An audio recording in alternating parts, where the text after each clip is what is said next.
If you have no morals or scruples, chemical weapons are morbidly brilliant weapons. Russia's using choking agents in Ukraine.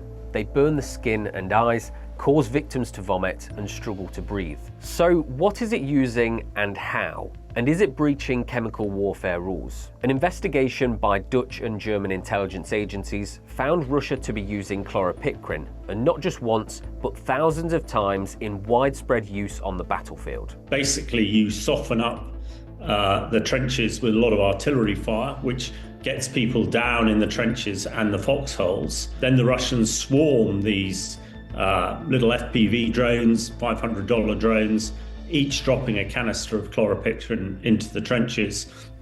This then creates this really unpleasant vapor. It's a choking agent, so soldiers breathing it in choke and cannot breathe really.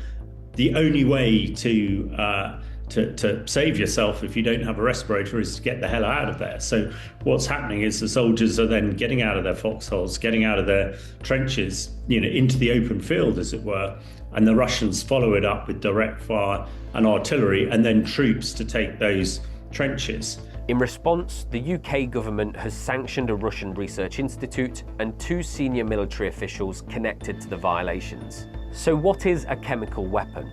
Well, the Organisation for the Prohibition of Chemical Weapons says it's munitions and devices specifically designed to cause death or other harm through the toxic properties.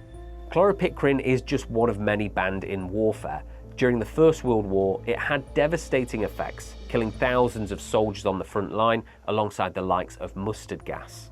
The horrors inflicted led to the Chemical Weapons Convention, which alongside the Geneva Convention made the production and use of chemical weapons a war crime. Russia is one of 193 countries that agree to it, rules it's now ignoring. The accusations against Russia are nothing new.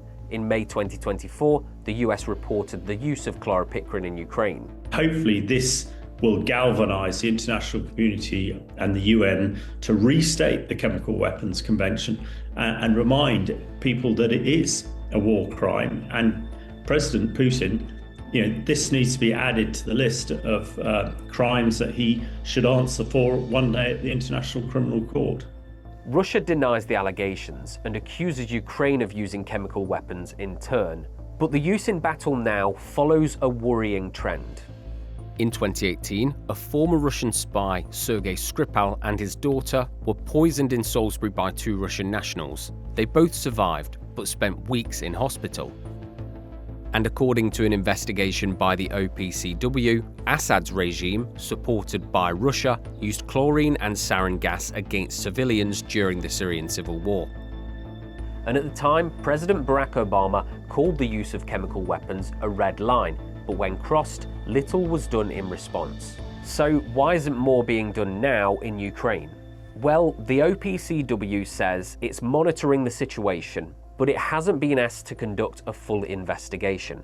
However, it did find CS gas, commonly known as tear gas, in some samples, which, as a riot control, is banned in warfare. Meanwhile, the UK is sending thousands of gas masks to the front line in a simple but effective defence against some chemical weapons. Once the chloropicrin grenades are fired into trenches, you just don your gas mask as you've been trained as a soldier, and that will prevent you breathing in this stuff, so actually you can remain in your trench under cover and ready to see off any attackers. The true scale of the use of chemical weapons in Ukraine won't be revealed until the war's end, and it's hard to say when that will be. The terrors of chemical warfare are some of the worst parts of human history, but their increase now could mean a return to a suffering on the battlefield thought left in the last century. Will Hollis, BFBS Forces News.